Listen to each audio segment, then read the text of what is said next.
সম্প্রতি একজন ঊর্ধ্বতন কর্মকর্তা পারিবারিক কলহ থেকে মুক্তি পেতে আত্মহত্যা করেছেন। এই বিষয়টি আমাদের সমাজের প্রেক্ষাপটে আপনি কিভাবে দেখছেন? দেখুন, আমাদের সমাজে পারিবারিক অশান্তি দিন দিন বাড়ছে না কমছে? বাড়ছে। কেন বাড়ছে? দিনের আলোর মতো পরিষ্কার। আমাদের নিজস্ব কৃষ্টি, কালচার এবং সংস্কৃতি এইটা বাদ দিয়ে আমরা যখন পশ্চিমাদের সংস্কৃতিকে ধারণ করার চেষ্টা করছি, আমরা যখন ওদের আইডিওলজিগুলোকে আমাদের সমাজে আমদানি করছি বা কিছু মানুষ সেটাকে যখন পুশ করছে, তখন আমাদের পরিবার ব্যবস্থাপনা ভেঙে পড়ছে। আমাদের দাম্পত্য কলহের পরিমাণ দিন দিন আরও বাড়ছে। নারীদেরকে উস্কে দেওয়া হচ্ছে, অধিকার দেওয়ার নাম করে পুরুষদের মুখোমুখি করা হচ্ছে। সেক্ষেত্রে একজন ভালো নারীও নিজের অজান্তে, নিজের অবচেতন মনে তিনি তার স্বামীর প্রতিপক্ষ হয়ে যাচ্ছেন, দ্বন্দ্ব কলহ বাড়াচ্ছেন। কেন? কারণ তথাকথিত নারীবাদীরা তাকে বুঝাচ্ছেন তুমি জুলুমের শিকার, এটা তোমার রাইট। এই সমস্ত কথা বলে তাদেরকে উস্কে দিয়ে স্বামীদের সাথে সম্পর্ক নষ্ট করছে। ঘরে ঘরে আজ অশান্তি।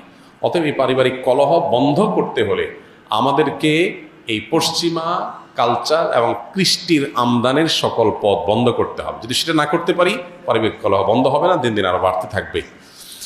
বিভিন্ন দেশে বর্তমানে নারীরা চিকিৎসা বিজ্ঞান ও বিভিন্ন ফোর্সে অংশগ্রহণে এগিয়ে যেতে দেখা যায়। ঠিক সেই সময় আমাদের দেশের কিছু কুচক্রী তথাকথিত নারীবাদীরা নারীদের পতিতাবৃত্তিকে বৈধ করার লাইসেন্স পেতে ব্যস্ত হয়ে উঠেছে। এটা কিভাবে দেখছেন?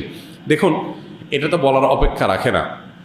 যারাই এই পথে আসেন, পতিতা বলেন, গণিকা আবৃত্তি বলেন, এই পথে যারা আসেন তাদের প্রায় সবার হিস্ট্রি অলমোস্ট কাছাকাছি। এরা বেশিরভাগই কোনো প্রতারণার শিকার হয়ে আসেন, কোনো দালালের খপ্পরে পড়ে আসেন।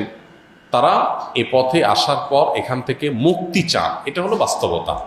তাদেরকে মুক্তি না দিয়ে তাদেরকে অধিকারের নাম দিয়ে শ্রমিকের মর্যাদা দেওয়ার কথা বলার মানে হলো এদের যে দালালদের সাপ্লাই চেইন আছে সেটাকে বৈধতা দেওয়া। পৃথিবীর অনেক দেশে, অনেক উন্নত দেশে উঠতি বয়সের মেয়েদের, বিভিন্ন রকমের মেয়েদের কিডন্যাপের পরিমাণ দিন দিন বেড়ে চলেছে। কেন কিডন্যাপ বাড়ছে? কারণ আপনি যখন এ জাতীয় কর্মকাণ্ডকে বৈধতা দিবেন, এটাকে পেশা হিসাবে স্বীকৃতি দিবেন, তখন এটা একটা বিজনেস। আপনারা জানেন যে পর্ন ইন্ডাস্ট্রির সাথে হাজার হাজার কোটি টাকার ব্যবসা জড়িত।